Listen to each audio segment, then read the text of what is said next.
Assalamualaikum warahmatullahi wabarakatuh.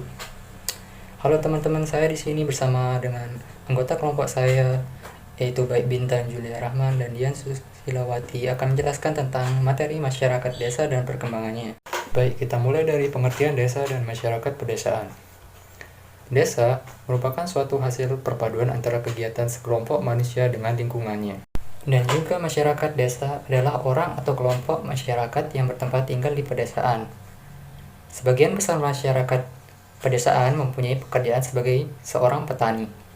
Masyarakat desa bersifat homogen, yaitu bahwa masyarakat yang bersifat homogen mempunyai latar belakang yang sama, adat istiadat yang sama, agama yang sama, bahkan mungkin sejarah, keturunan, dan kebudayaan yang sama. Baik, karakteristik dari masyarakat desa. Secara umum, dalam kehidupan masyarakat di pedesaan dapat dilihat beberapa karakteristik yang dimiliki. Kehidupan di desa lebih menekankan keterlibatan anggota keluarga dalam kegiatan pertanian untuk memenuhi kebutuhan ekonomi rumah tangga. Keluarga juga berperan sebagai pengambil keputusan yang final dalam memecahkan persoalan. Terus, faktor geografis juga sangat berpengaruh terhadap kehidupan bermasyarakat. Misalnya, adanya keterikatan anggota masyarakat dengan tanah atau desa kelahirannya. Kehidupan di desa, masyarakatnya masih memegang teguh keagamaan atau adat dari leluhur mereka. Jadi, adat yang dipegang oleh masyarakat pedesaan itu masih sangat kuat. Terus, warga dari pedesaan lebih condong saling tolong-menolong, tidak hidup individualisme. Jadi yang dimaksud masyarakat pedesaan itu memiliki nilai gotong royong yang sangat tinggi dalam jiwa mereka. Terus, warga pedesaan mayoritas memiliki pekerjaan sebagai petani. Rata-rata pekerjaan relatif masyarakat pedesaan adalah menjadi seorang petani dan peternak. Selanjutnya, fasilitas-fasilitas masih sulit ditemukan di pedesaan. Contohnya, di sebuah pedesaan masih terkendalanya sebuah sinyal. Warganya masih sulit untuk menerima hal-hal baru atau dengan hal-hal yang belum mereka temukan dalam desa mereka, seperti masuknya teknologi canggih seperti fasilitas gadget atau telepon yang canggih. Sekian bagian yang saya sampaikan, dan bagian selanjutnya akan dilanjutkan oleh anggota kelompok saya yang lainnya. Kemudian tipologi masyarakat desa, di mana yang disebut dengan tipologi masyarakat desa adalah keadaan dan kenyataan, karakteristik geografis, sosiologis, antropologis, ekonomi, dan ekologi desa yang khas, serta perubahan atau perkembangan dan kemajuan desa. Tipologi tentang masyarakat desa dapat ditinjau dari beberapa segi, antara lain dari segi kegiatan pokok untuk memenuhi kebutuhan sehari-hari, kemudian dari segi pola permukiman, dan yang terakhir dari segi perkembangan masyarakat. Di sini kita bisa lihat dari desa pertanian, di mana semua anggota masyarakat terlibat dalam bidang pertanian. Karena mayoritas desa pertanian adalah bekerja sebagai petani, pemilik, dan pengelola. Kemudian desa industri, di mana pendapatan masyarakat lebih berhubungan dengan industri kecil atau kerajinan yang ada di desa tersebut.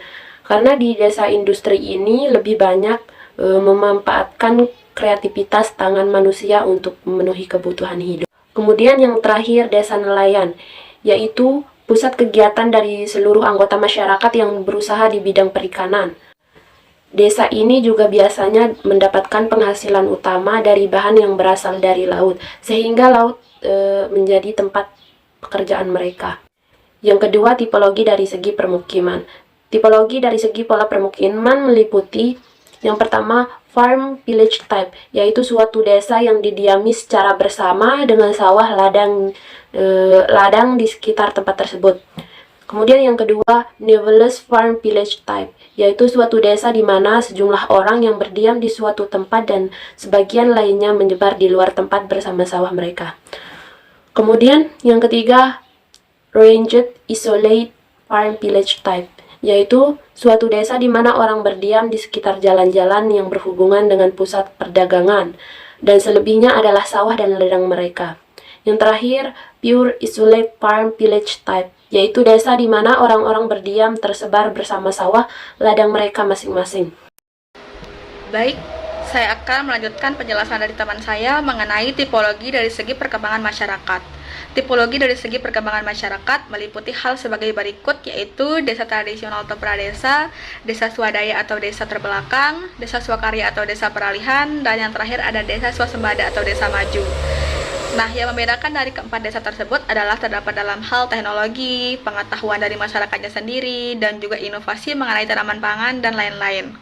Yang pertama yang akan saya jelaskan dari keempat desa tersebut adalah desa tradisional atau pradesa.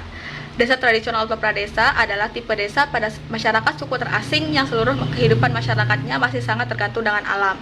Nah, ketergantungan dengan alam ini dapat hal berupa bercocok tanam, dalam hal obat-obatan, dalam upaya pengolahan bahan makanan, dan sebagainya. Contoh desa tradisional atau pradesa di Indonesia ini terdapat pada desa Trunyan di Bali dan juga desa adat suku Baduy. Selanjutnya yang akan saya jelaskan adalah mengenai desa swadaya. Desa swadaya adalah desa yang masih memiliki berbagai situasi yang masih sangat rendah, seperti penduduknya masih jarang, tingkat pendidikannya masih rendah di antara masyarakatnya, dan juga adat istiadat yang masih sangat kental. Pada desa swadaya juga pengolahan hasil taninya masih sangat minim karena kurangnya pengetahuan dari masyarakat itu sendiri, sehingga pengolahan hasil taninya masih sangat sedikit untuk memenuhi kebutuhan penduduknya sendiri. Jadi pikiran masyarakat desa swadaya ini masih sangat tertutup gitu. Yang ketiga itu ada desa swakarya atau sering juga disebut desa peralihan. Mengapa disebut desa peralihan? Karena desa swakarya ini adalah desa peralihan menuju desa maju seperti desa swasembada. Desa swakarya ini sudah cenderung lebih maju dari desa swadaya karena adat istiadatnya sudah mulai dari masa peralihan gitu. Sehingga pengetahuan masyarakat sudah mulai terbuka mengenai teknologi dan inovasi dari masyarakat luar. Produktivitas masyarakat di desa swakarya ini juga sudah mulai meningkat karena teknologi yang digunakan sudah mulai digunakan teknologi maju dari pemerintah. Contoh desa swakarya ini ada di desa Sukarara di Nusa Tenggara Barat. Yang terakhir adalah desa swasembada atau desa maju. Desa swasembada adalah desa yang paling maju di antara ketiga desa sebelumnya. Desa seperti ini biasanya berada di kota atau kecamatan, dekat dengan kota tapi bukan kelurahan. Nah, desa swasembada ini dapat memenuhi keperluan penduduknya sendiri karena teknologi yang digunakan sudah maju. Pikiran masyarakatnya sudah lebih maju karena adanya edukasi dan pembinaan dari penyuluh yang diberdayakan oleh pemerintah. Contoh desa swasembada ini terdapat pada desa Hanura gitu. Mungkin cukup sekian yang dapat saya dan kelompok saya sampaikan. Kurang lebihnya saya mohon maaf. Wabillahi taufiq wal hidayah. Wassalamualaikum warahmatullahi wabarakatuh.